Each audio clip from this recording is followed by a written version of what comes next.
Joining us now is State Senator Mallory McMorrow. She is a Democrat from Michigan's 13th District, joining us on the MegaCast. Senator, thank you for being with us today.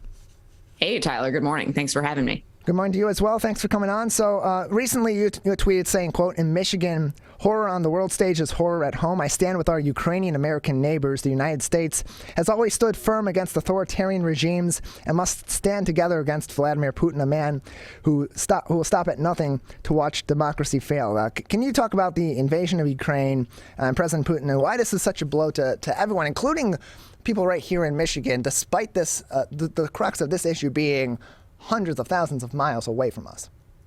Absolutely. I mean, it was hard the other day to wake up and realize the world is at war again. And whether or not it's here on our shores, it's the largest war in Europe that we've seen since World War II.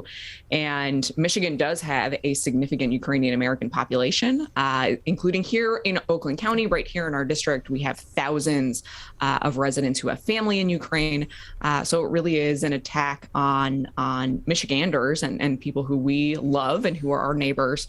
But more than that, I think it points to the concerning rise globally that we've seen in this kind of retreat towards nationalism, authoritarianism, and this was it, right? This is the moment where we see Putin, I think, probably over assuming that is where the country is that we are retreating to nationalism. And it has been, as horrific as it is inspiring to see how many countries, people are rallying around Ukraine, the Ukrainians fighting for their lives, seeing 80-year-olds shine up to join the military, seeing families doing everything they possibly can and seeing the world rally around them. So it is still an absolutely horrifying moment, and we have to do everything we can to support Ukraine.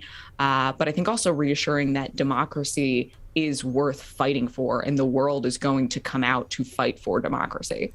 Of course, here in the state of Michigan, not a whole lot from a leadership standpoint can be done to directly address the conflict that's underway across the ocean over there in Eastern Europe and Ukraine because of the invasion by Russia. But that being said, as you mentioned, there is a quite significant Ukrainian-American population here in Oakland County and in the Detroit area. Heck, we had over 1,000 people down at Hart Plaza yesterday at a rally in support of those in Ukraine and stopping the war over in Ukraine. So for you as a leader here in the state of Michigan with our Ukrainian-American population, and given the response by our federal government in the immediate aftermath of Vladimir Putin and Russia's invasion of Ukraine, what it seems to be the reaction from your constituents here in the 13th District to the response from our federal government, and what sort of requests or information have they given you in terms of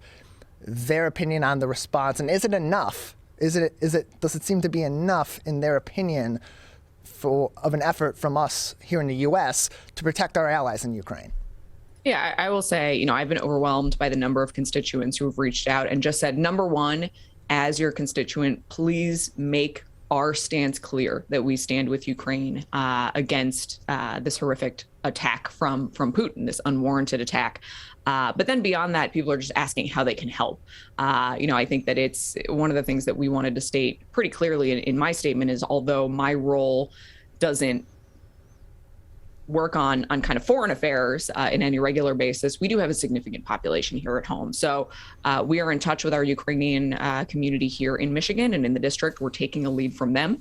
A few of my colleagues and I are potentially working on a resolution to be introduced, potentially encouraging the federal government to do more, particularly around investments that have been made by Russian oligarchs here in the country, which is something that we can do. So there's more to come, but we are really taking the lead from the community directly, because these are Ukrainian Americans who do have family there who are really leading the way for us and really telling me what they need me to do as their state legislator. We're joined by State Senator Mallory McMorrow, a Democrat from Michigan's 13th district here on the MegaCast, representing Royal Oak here in the state on more local issues and statewide issues. Everyone will see from time to time petition seekers out on the town in public spaces, maybe even going door to door to get signatures for petitions.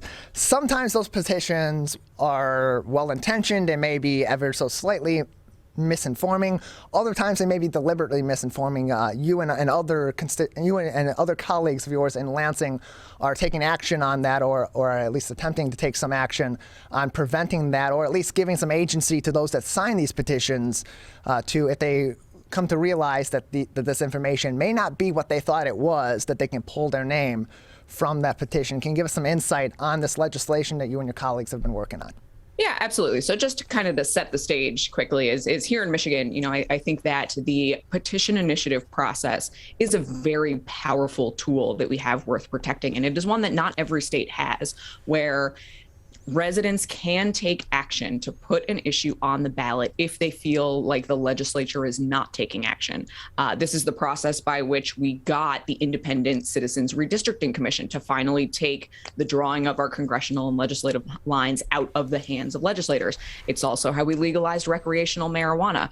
But it's still a system that needs reform. There are actors out there who are abusing this system. There is currently a loophole in the way that our laws work, where the legislature has the first crack at a petition initiative. So if an initiative collects enough signatures, the legislature can choose to adopt that internally and pass it without it ever going to the ballot. And if that happens, that passes into law and the governor cannot veto it. So there are some groups that are using it intentionally to get to the legislature to put something forward that may not be the will of a majority of residents to get out of the governor's veto. But then there's also just the reality that there are more than a dozen potential petitions circulating right now. And it is legal right now for a circulator to lie to you about what it does. An example from a reporter from MLive was he was approached outside of a supermarket and a circulator said, "Would you sign a petition to help special needs kids in the state?" That was the question. No additional information. And most people would probably instinctually say, of course, yes, what do we need to do? But the reality was this petition was the petition that has been funded by the DeVosses and many other organizations to create school vouchers in Michigan, which would effectively cut the school aid fund by over $1 billion over the next 5 years and be a hurt to public education. So it's one of those things where we think that it's a powerful tool that needs to be held intact, but we have to protect the integrity of this tool. So we have a package of bills that would create penalties for organizations that are intentionally lying or misleading residents about what it is. And then my bill in the package would allow you, let's say, you were approached by this circulator who asked if you wanted to help special needs kids. You said, absolutely. You signed it. You went home later. Let's say you read a little bit more about what this petition does and you felt misled and said, I actually don't support that you would have the ability to request that your signature be removed from that petition so that you feel confident in what you're supporting as a voter. It's an interesting balance because on one hand, the public and citizens do have a right to file petitions, to petition for legislation or to petition on a certain number of issues. That you need to be careful in trying to keep that pure without preventing people from being able to have that ability to file those petitions. So on that note, what protections then are in place for those that maybe are putting these petitions out there? Maybe they are unintentionally misleading and people are signing them and eventually pulling that out. Is there going to be penalty then in that case if someone's not deliberately misleading people, or if simply those that are signing these petitions aren't reading that information before they're signing? Yeah, and that's the balance that we tried to strike, right? I think that we have to protect this process, and we're not trying to eliminate the ability for people to put petitions forward because it is a powerful tool. But I had an interesting exchange with a petition circulator on Twitter who said, I'm a paid circulator. It pays $30, $40 an hour. That's a great job. And said, you know, I support the idea of scholarships for students because the language that's used sounds really, really positive. But again, that is the initiative that would create a school voucher program that would cut the school aid fund significantly. So I had a back and forth with this individual and kind of explained a little bit more about what this petition does.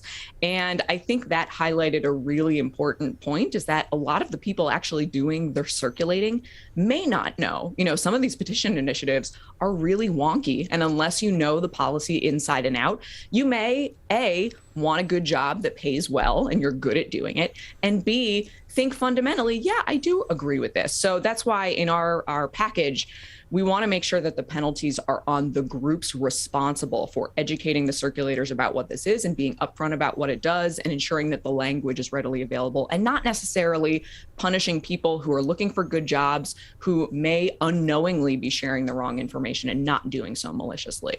We're joined by Senator Mallory McMorrow from Michigan's 13th District here on the MegaCast. She represents Royal Oak in the 13th District. And so just to continue on this topic, given that this legislation is being proposed, this is something that's in the works, may or may not end up becoming the letter of the law here in the state of Michigan, depending on where it goes from here. On the other side of things, while that responsibility should, in some way, shape, or form, be on those that are filing these petitions and are petitioning for those signatures to not misinform the public, there should also be some agency on the part of the people that are potentially signing or may have already signed these petitions, to know what they're getting involved with, to know what they're signing, or at the very least look into it before they put pen to paper. What suggestions do you and other leaders in our communities have for those individuals that may have in the past been misled in these scenarios, or may have not been misled but simply did not read what they were signing? Absolutely. And it's tough, right? Because usually you're approached when you're outside of a grocery store. You probably have your hands full. You might have your kid with you. I have a 1-year-old, so I know how hectic it is. And you may not have time to read and think about it. So my go-to, and what I'm suggesting everybody do right now, is don't sign anything when it's put in front of you right away. Ask the circulator if there's a website where they can go home and learn more information. Frankly, that's what I'm doing right now, even when people are asking me to sign things. And this is what I do for a living. So take the time. You know, you want to make sure that you feel confident that if your name is on something, that it's something that you genuinely support. Yeah, and that goes not just for these petitions, but really for any document that you are signing in general, even if it's something you've signed before. And, you know, I went and got an oil change recently, and signing the paper after that to authorize that I'm making that transaction, I glanced that over at least before I sign it, just to make sure that there's nothing sneaky in there, nothing predatory that might be in there. And that's always something that's got to be on the side of those that are signing these documents. You got to know what you're signing before you put pen to paper. But good to hear that there are some discussions, at least about on the topic of, if somebody signs something that they ultimately don't support and they figure that out, that they can pull their name from that. While they have the right to, well, everyone has the right to petition on certain issues, and those have and others have the right as well to sign in support of those issues. That ability to then pull your support should also be there. We're joined by Democratic Senator Mallory McMorrow from Michigan's 13th District on the MegaCast. Learn more information on the MegaCast on our website, civiccentertv.com/MegaCast. Also, something else that you're working on here in the state of Michigan is Senate Bill 553. Now, this is addressing safe gun storage in the wake of the shooting at Oxford High School in November of last year. Can you give us a bit of an overview of Senate Bill 553 and what this aims to do in terms of producing a safer paradigm for gun storage here in the state of Michigan? Absolutely. And one thing that I want to point out up front is, while these bills were reintroduced in the wake of the Oxford school shooting, there are dozens of bills that myself and colleagues, as part of the Gun Violence Prevention Caucus, have been working on for years. I've been in the legislature now for over 3 years. My colleague Robert Wittenberg actually started this caucus, so it has been many years in the making of legislation to try to prevent gun violence and make sure that we're striking that balance of respecting the Second Amendment, but making sure we are encouraging responsible gun ownership and preventing horrible events from happening and taking lives. And, you know, I think the school shootings, especially like Oxford, very naturally take the headlines, but there have been a handful of incidents this year alone where children have gotten a hold of guns and they're very curious. And it's leading to serious injuries. There was a child as young as 2 this year in the Metro Detroit area who got a hold of a firearm that was just loose in a home and set it off and injured himself. So what this package of bills would do would require that any owner of a gun, if you have minors in the household, that you are required by law to safely secure that firearm. That can be with a gun lock, that can be with a safe, but it really puts the onus on, if you're a responsible gun owner, you're licensed, you've got everything you need to be carrying that weapon, that you are the one who has ownership of it, that it is not getting into the hands of the wrong people. And we had students out just last week with March for Our Lives, an advocacy organization working to prevent gun violence that was started by Parkland students in the wake of the Parkland school shooting. And we had students, high schoolers, 15, 16-year-olds in Lansing. And one of the students told me that 2 of her friends this year alone have attempted suicide with a gun that they had found in their respective homes. So this is a really powerful tool. It possibly could have prevented what happened in Oxford. Obviously, there's a lot of egregious details about the Crumbleys and their treatment of this firearm, potentially buying it for him, not getting Ethan Crumbley the help that he so desperately needed. But it could also go a long way to prevent a lot of these senseless acts of violence, particularly those suffering from mental health challenges with PTSD, thinking about suicide, or just accidents that happen. So it's something that just has to be done. You can learn more information by visiting legislature.mi.gov to read Senate Bill 0553 from 2021. Again, that is Senate Bill 0553, legislature.mi.gov to read that legislation, that proposed legislation in full that was proposed in June of last year. We're joined by Senator Mallory McMorrow, representing Royal Oak in District 13 here in the state of Michigan. Senator, just another couple minutes with you before we'll say goodbye today. Anything else at this time that would be important for your constituents or others here in Oakland County to know? Absolutely. Just this past week, we introduced, my colleagues and I, a package of bills here to tackle the high cost of prescription drugs. We know this is something here in Oakland County that's important to constituents and is incredibly frustrating that it is constantly an issue that we have not seen Congress and the federal government act on.